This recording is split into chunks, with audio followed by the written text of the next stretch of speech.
Rizvi, sales representative with Royal LePage, and we have Colleen Sanders, our expert mortgage broker, who's here to join us today. And we thought it would be nice to just have a quick chat and find out what has really changed in the mortgage market with the new regulations that come out with the stress tests and the new rules for home buyers out there. So welcome, Colleen. Thank you for inviting me. And thank you for joining us. And we would love to know, just tell us what's going on that is going to affect homeowners out there today now. So I guess the first place to start is to understand the difference between the different types of rates and what they call them. So they talk about stress test, which means benchmark rate. Mm-hmm.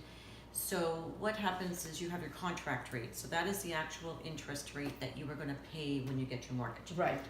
What they're going to do is they're going to qualify you at this benchmark rate, which is at the moment 5.14%.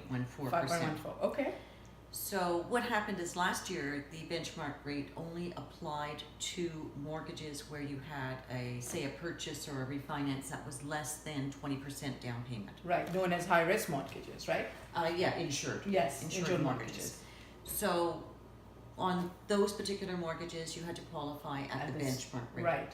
As of January 1st, regardless of what your down payment is, whether it's 5% or whether it's 50%, you have to qualify at this new benchmark rate at 5.14. Okay, so it really doesn't matter whether you're putting more than 20% down. Totally. 30, 50, whatever, you have to go. Totally. Okay, that's interesting. Thank you. And the other thing is that it's the greater of the benchmark rate, to make it more complicated, is the greater of or the contract rate plus 2%.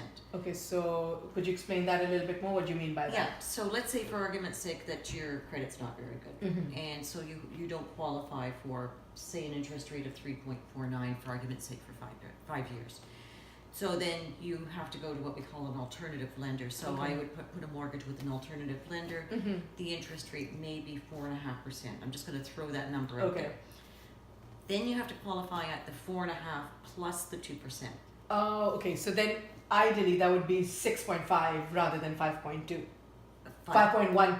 4. Yes. Sorry. I know, they make it complicated. Yeah. Yes, so then you have to qualify on At the the greater higher of rate. the two. Wow, okay. And that's interesting to know. So the only the whole purpose of this is that the debt load's really high, Right.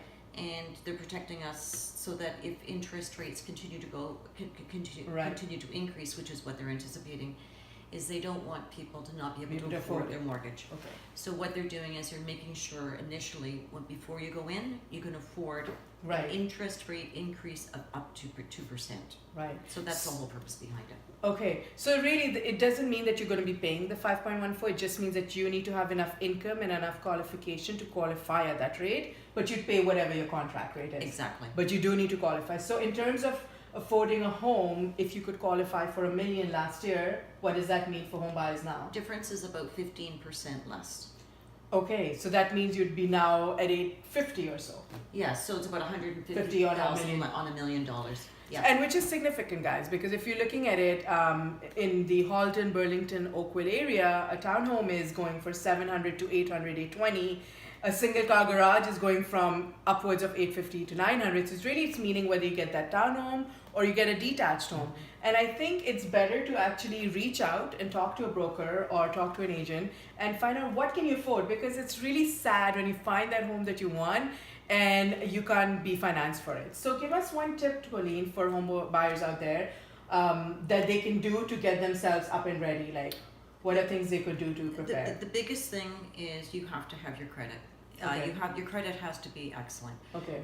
Mortgages never used to show up on the credit credit rating system on Equifax, and they do now. And if you have a late mortgage payment, up to a year, sometimes even 2 years prior to wanting to purchase a property, that could make a difference if you're getting a house or not. Oh wow. Okay.